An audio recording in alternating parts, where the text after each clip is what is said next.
আরে এটা মফিজ না, ওকে নামাজের দাওয়াত দিয়ে আসি। এই মফিজ, চলো নামাজ পড়ে আসি। আমি তো এগুলো পড়ি না। সব সময় নামাজ পড়তে হয়, নামাজের হক বজায় রাখতে হয়। আমি এগুলা বুঝি না ভাই, তুই এখন যা তো। বল না, নামাজ পড়ে কি হবে?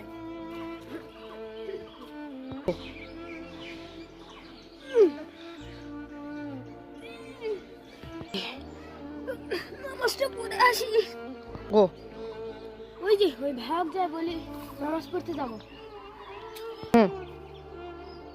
ভাই আমি আমার ভুল বুঝতে পেরেছি, নামাজ পড়বো। ও ভাই ঠিক আছে চলো।